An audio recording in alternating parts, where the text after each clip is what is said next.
What is he doing here? Stay close to me. Ignore him.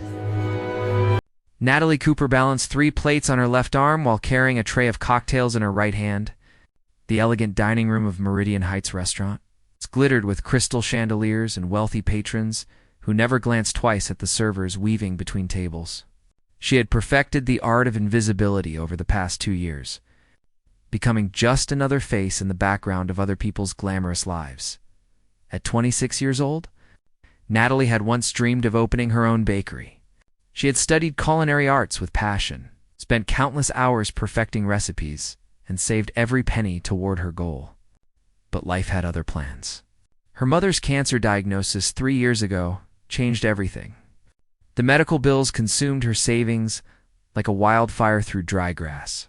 Even after her mother's peaceful passing 6 months ago, the debt remained, a constant weight pressing down on Natalie's shoulders. Her small apartment in the shabby part of town had a leaking ceiling and unreliable heating. Her car made worrying sounds every time she started it. Her student loans demanded payments she could barely afford. Some nights, Natalie lay awake, wondering how much longer she could keep fighting before she drowned completely. The man, who never smiled, Tristan Vale, sat alone at table 12. The best spot in the restaurant with floor-to-ceiling windows overlooking the city's skyline. Natalie had served him before during his monthly business dinners. He always ordered the same thing, arrived exactly on time, and left generous tips without ever making eye contact. The other servers whispered about him. Billionaire, real estate empire.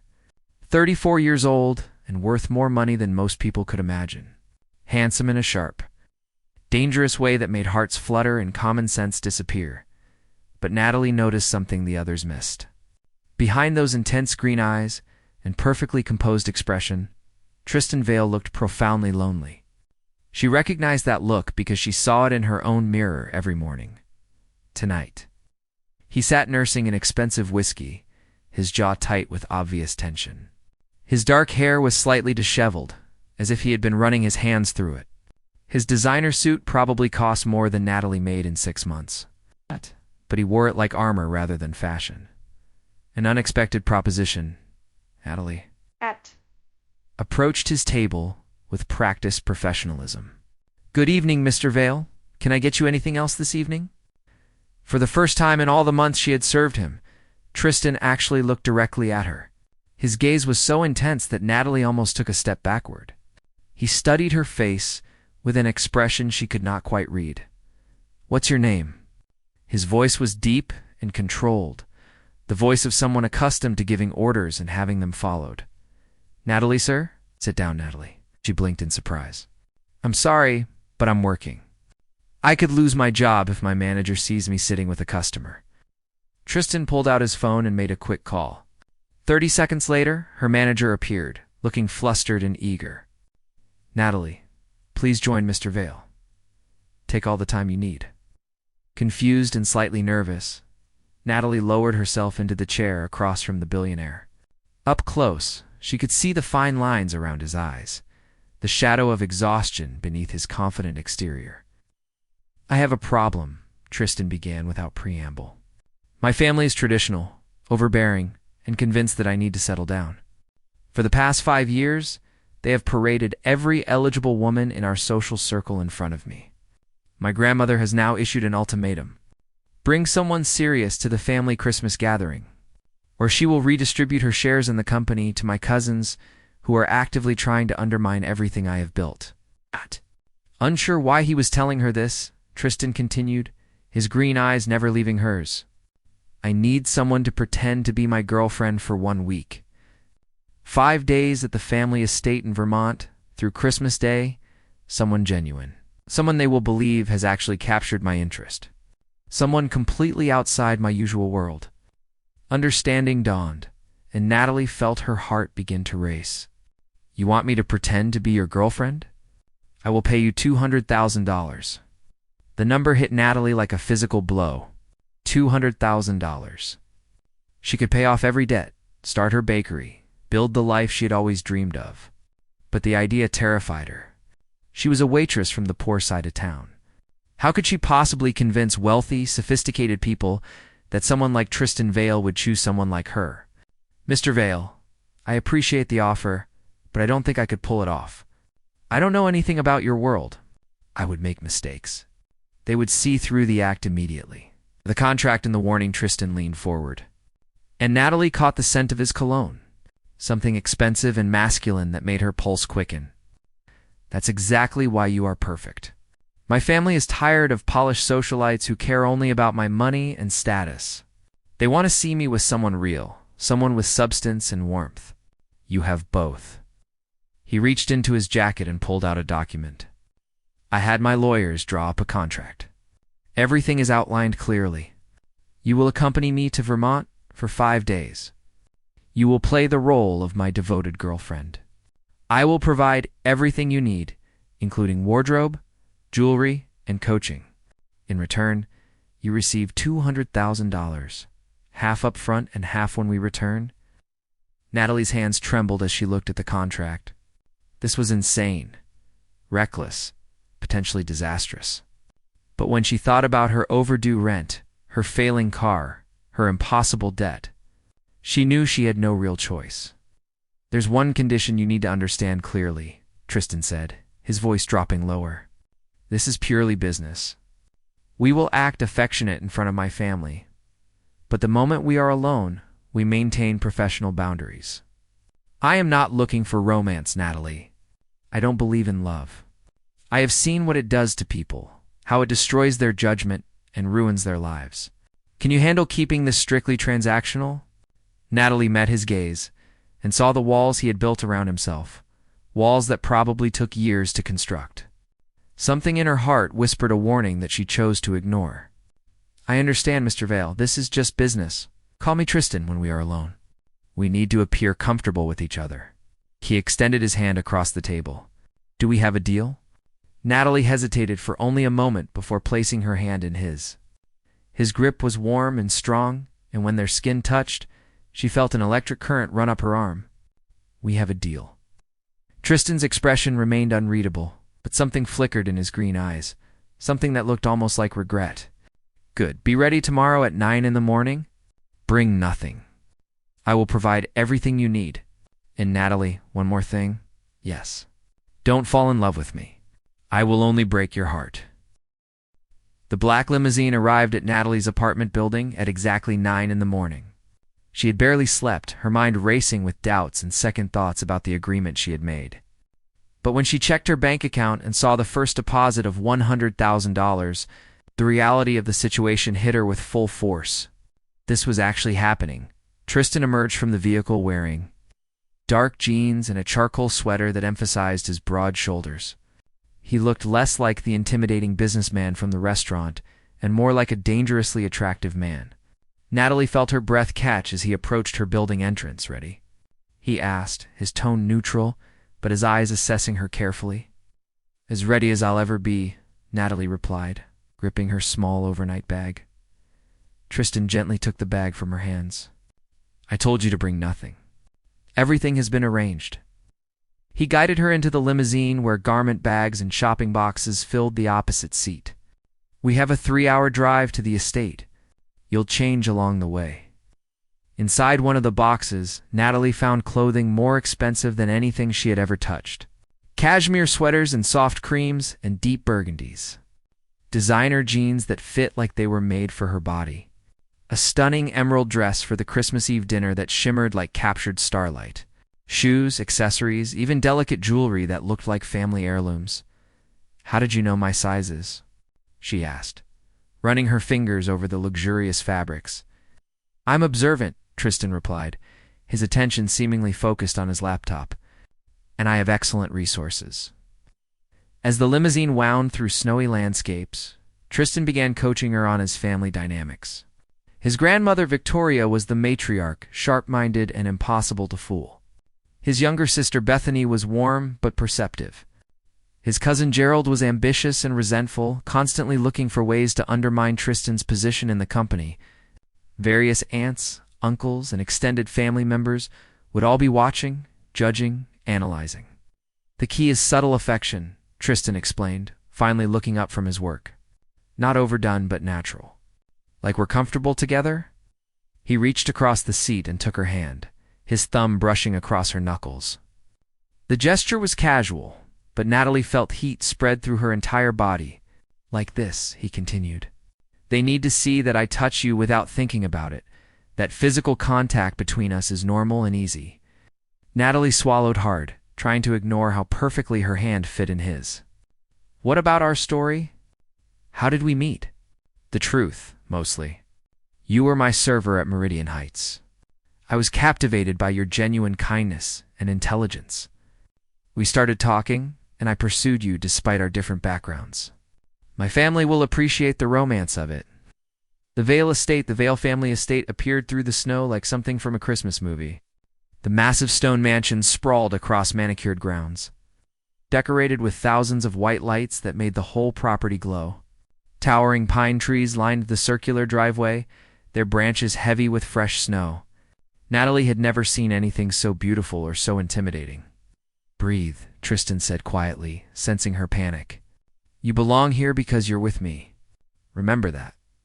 He came around to open her door, offering his hand with a gentleness that surprised her. When she stepped out, he immediately pulled her close, his arm wrapping around her waist with possessive confidence. They're watching from the windows, he murmured against her ear. Smile like you're happy to be here. Natalie looked up at him, and for a moment she forgot this was pretend. His green eyes held hers with an intensity that made her knees weak. Then he leaned down and kissed her forehead, a gesture so tender it made her heart ache. The massive front doors opened. An elegant woman in her 70s stood framed in golden light. Victoria Vale was exactly as Tristan had described, regal, sharp-eyed, and radiating authority. Her silver hair was perfectly styled, and her designer dress probably cost more than Natalie's entire wardrobe used to be worth. Grandmother, Tristan said warmly, genuine affection in his voice. I'd like you to meet Natalie Cooper. Victoria's gaze swept over Natalie with the precision of a jeweler examining a diamond for flaws. So you're the young woman who has finally captured my grandson's attention? Come inside, dear. Let me look at you properly. The interior of the mansion was breathtaking. Marble floors, soaring ceilings, a grand staircase that belonged in a palace. A massive Christmas tree dominated the entrance hall, decorated with what had to be hundreds of ornaments and presents piled beneath. Family. Members began emerging from various rooms, curious and clearly surprised. Tristan's sister Bethany was a pretty woman in her late 20s, with kind eyes and a genuine smile. His cousin Gerald was handsome in a softer way than Tristan, but his eyes held calculation rather than warmth. Everyone, Tristan announced, pulling Natalie even closer against his side. I want you to meet Natalie. We've been seeing each other for several months, and I wanted to bring her home for Christmas because she's become incredibly important to me. The ghost from the past the family gathering moved into an elegant sitting room where champagne was being served. Natalie was fielding polite questions about her background when she heard a voice that made her blood run cold. Natalie? Natalie Cooper. She turned slowly, her heart dropping into her stomach. Standing in the doorway, holding a glass of champagne, and looking just as shocked as she felt, was Connor Walsh, her ex-boyfriend. The man who had broken her heart 2 years ago. When he left her for someone with better family connections and more money, Connor looked different, more polished, more confident, wearing expensive clothes that suggested his circumstances had improved considerably since they had dated. His dark hair was styled perfectly, and his smile was the same charming one that had once made her ignore all the red flags. I can't believe it's actually you, Connor said, moving toward her with obvious delight. What are you doing here? Natalie felt Tristan's arm tighten around her waist, his body tensing like a predator sensing danger. You two know each other? His voice was carefully controlled, but she could hear the edge beneath. Know each other. Connor laughed, oblivious to the tension. Natalie and I dated for almost 2 years. We were quite serious, actually. I'm here with my fiancée, Rebecca. She's Gerald's younger sister. The room suddenly felt too small, too hot. Natalie could feel every eye on her watching, judging. This was a disaster. Connor was here, connected to Tristan's family, and he knew everything about her real life, her struggles, her completely ordinary background, Tristan's hand moved to cup her face, turning her gently to look at him. His green eyes searched hers, and she saw the question there. Then, to her complete surprise, he smiled. Not his usual controlled expression, but a genuine smile that transformed his entire face. "Then Connor knows what a remarkable woman you are," Tristan said, his voice carrying clearly through the room. "Though obviously he wasn't smart enough to hold on to you. His loss became my incredible gain." He kissed her then in front of his entire family and her ex-boyfriend. It was not a gentle, polite kiss. His mouth claimed hers with passionate intensity, his hand tangling in her hair while his other arm pulled her flush against his body. Natalie's surprise melted into response, her hands gripping his sweater as she kissed him back with equal fervor. When they finally broke apart, both breathing hard, the room had gone completely silent. Tristan kept his forehead pressed against hers, his eyes still closed. "Mine," he whispered, so softly that only she could hear. The possessiveness in his voice sent shivers down her spine. Unexpected jealous later that evening. After they had been shown to their shared bedroom, Tristan paced like a caged animal. The room was luxurious, with a massive bed, fireplace, and sitting area, but he seemed oblivious to his surroundings. "Tell me about him," he demanded, his voice tight. "Tell me about Connor Walsh." Natalie sat on the edge of the bed, still reeling from everything that had happened. "We dated in college. He was charming, ambitious, and I thought he loved me. But when someone from a wealthier family showed interest in him, he left without looking back. He told me I was holding him back, that I didn't have the connections or background he needed for his future." Tristan stopped pacing and turned to face her, his expression dark. "He's an idiot. Doesn't matter. That was 2 years ago. I'm over it. Are you?" Tristan moved closer, and Natalie could see genuine emotion breaking through his carefully maintained control. "Because when I saw the way he looked at you tonight, like he realized what he had thrown away, I wanted to throw him out of my house. This isn't your house. It's your grandmother's estate. Don't deflect, Natalie." He knelt in front of her, bringing them eye to eye. "Do you still have feelings for him?" The question hung between them, heavy with implications that went far beyond their business arrangement. Natalie looked into Tristan's green eyes and saw something that terrified and thrilled her in equal measure. This wasn't supposed to happen. They had agreed to keep things professional, to maintain boundaries. To remember this was just a transaction, but somewhere between the limousine ride and that passionate kiss in front of his family, something had shifted. The way Tristan looked at her now had nothing to do with business and everything to do with genuine emotion. "Go," she whispered, her hand coming up to touch his face. "I don't have feelings for Connor. Not anymore." Tristan leaned into her touch, his eyes closing briefly. When they opened again, they burned with intensity. "Good, because for the next 4 days, you're mine. And I don't share," he stood abruptly, putting distance between them as if realizing he had revealed too much. "You should get some rest. Tomorrow will be demanding. My family has planned a full day of Christmas activities." Natalie watched him retreat to the sitting area, his walls slamming back into place. But she had seen what lay beneath those walls now. And she knew that despite his warnings, despite their agreement, something real was developing between them. The question was whether Tristan would allow himself to feel it, or whether his fear of love would destroy their chance at something genuine before it could truly begin. Natalie woke to find herself alone in the massive bed. Pale winter sunlight streamed through the floor-to-ceiling windows, illuminating the empty space beside her. Tristan had spent the night on the sofa in the sitting area, maintaining the professional distance he insisted was necessary.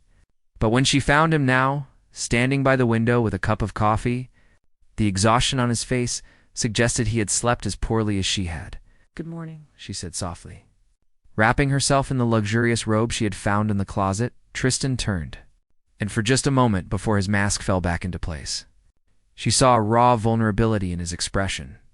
"My grandmother wants us to join the family for breakfast in 30 minutes. Then there's ice skating on the pond, followed by the annual Christmas cookie decorating competition." "That sounds lovely." Actually, Natalie moved to stand beside him, looking out at the snow-covered grounds. "Your family seems genuinely warm, despite all the wealth and formality." They are, Tristan admitted, his voice quieter than usual, which is why lying to them is harder than I expected. He set down his coffee cup and turned to face her fully. Natalie, about last night. That kiss? I crossed a line. This is supposed to be professional, and I let my emotions get the better of me. Your emotions? Natalie felt her heart racing. What emotions, Tristan? He ran a hand through his already disheveled hair, a gesture of frustration she was beginning to recognize. Seeing your ex-boyfriend look at you like that, knowing he had once had what I'm only pretending to have, it made me unreasonably angry. Jealous even. Which is ridiculous because this whole thing is fake. Natalie stepped closer, emboldened by his admission. Is it really still fake, Tristan?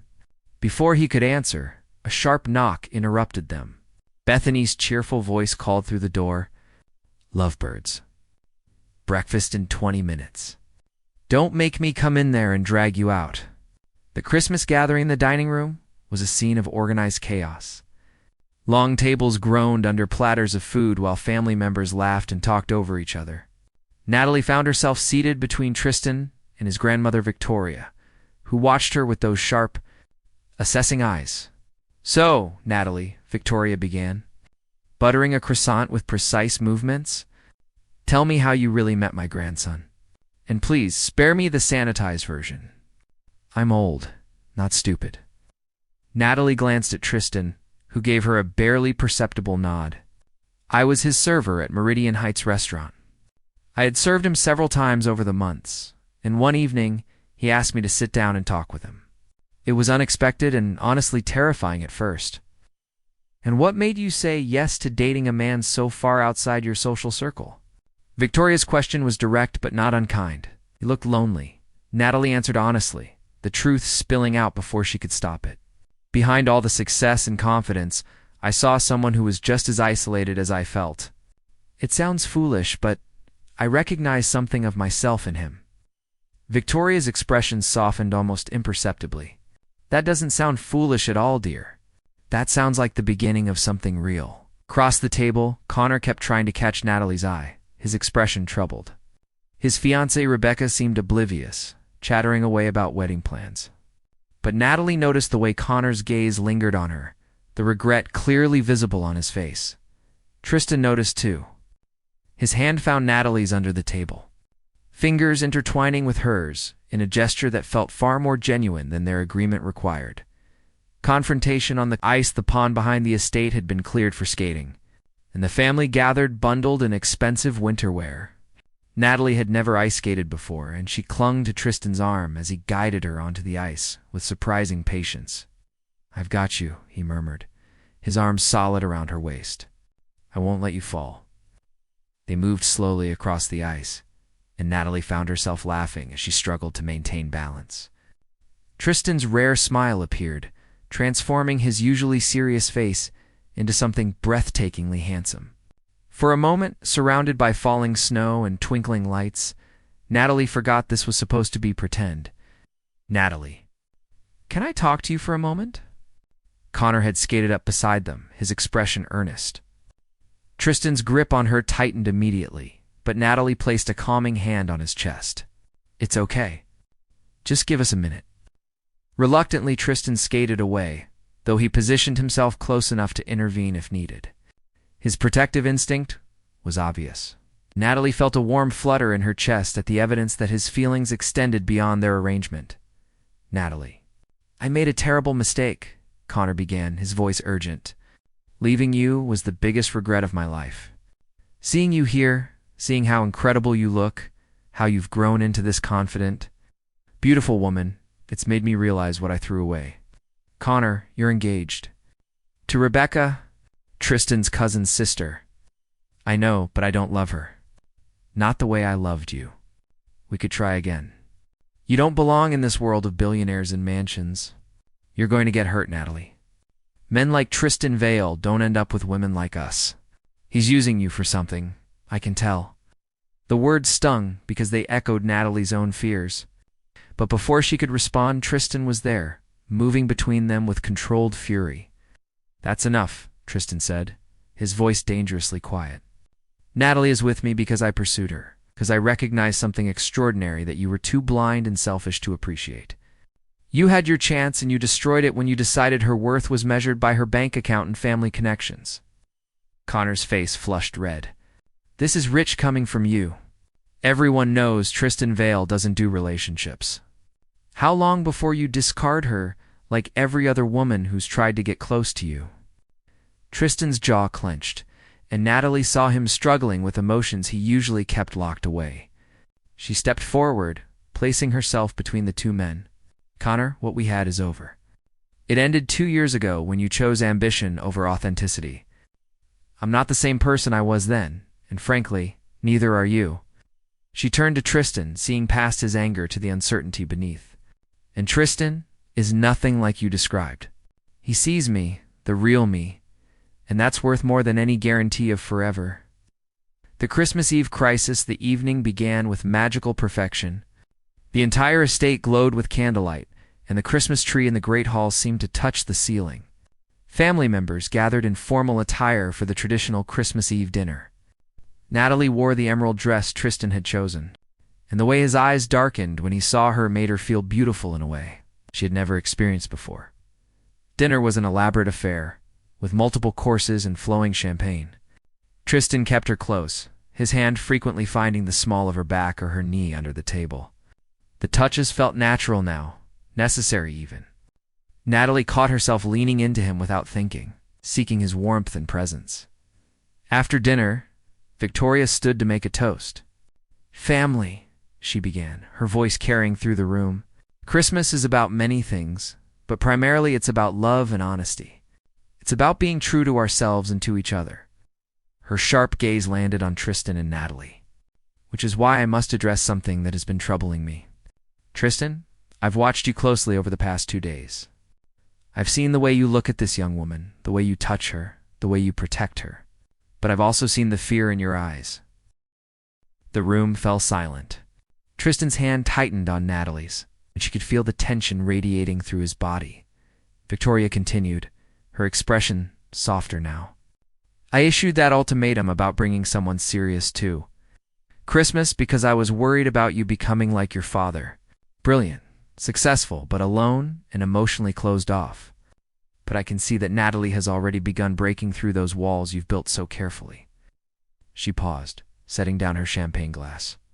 However, I also suspect that this relationship began under less than genuine circumstances. Perhaps as some kind of arrangement or agreement? Natalie felt her heart stop. Beside her, Tristan had gone completely still. The truth revealed Gerald chose that moment to stand. A triumphant smile on his face. Since we're being honest, I did some investigating. Natalie Cooper works as a waitress at Meridian Heights. She has significant debt, no family money, and no connection to our world whatsoever. Isn't it convenient that she suddenly appeared right when grandmother issued her ultimatum about Tristan, bringing someone serious to Christmas? The implications hung heavy in the air.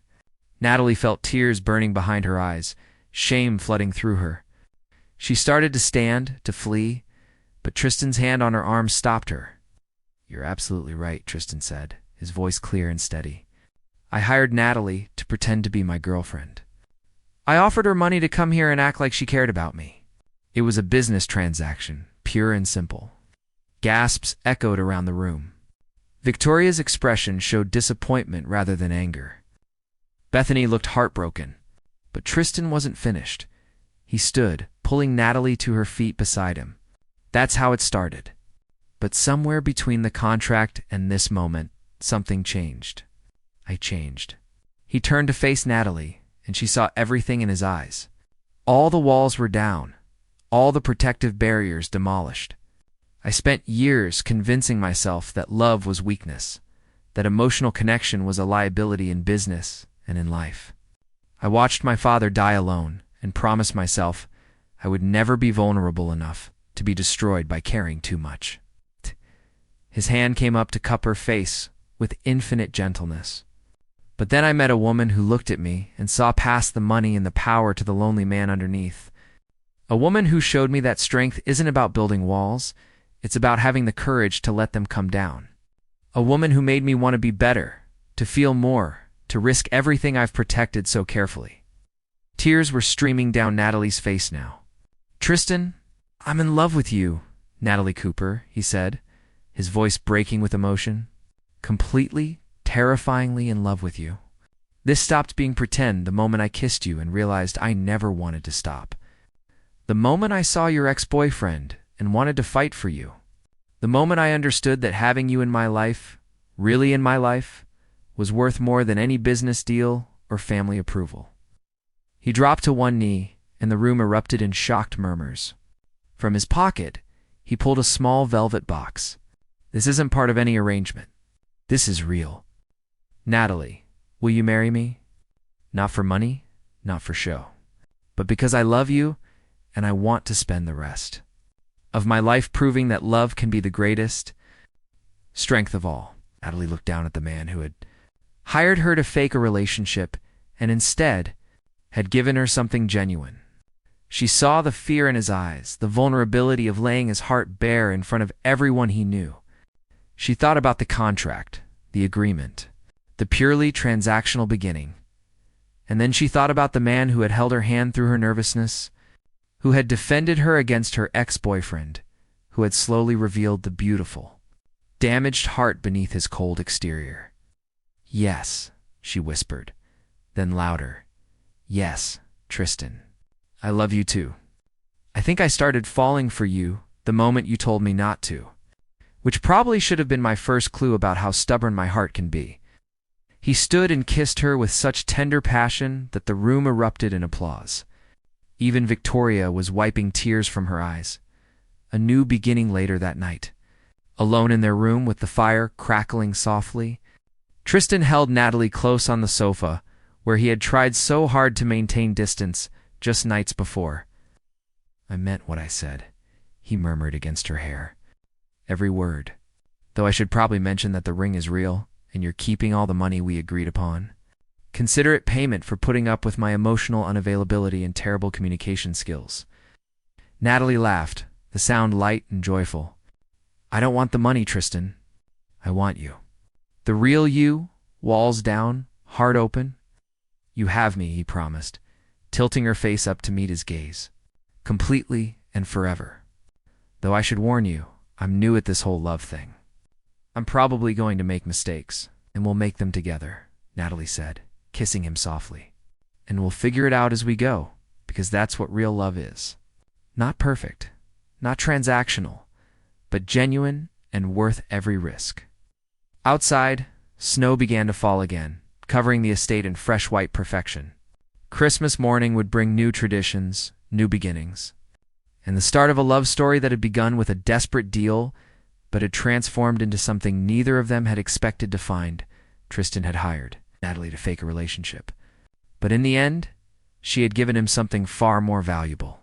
She had taught him that the greatest risk wasn't opening your heart.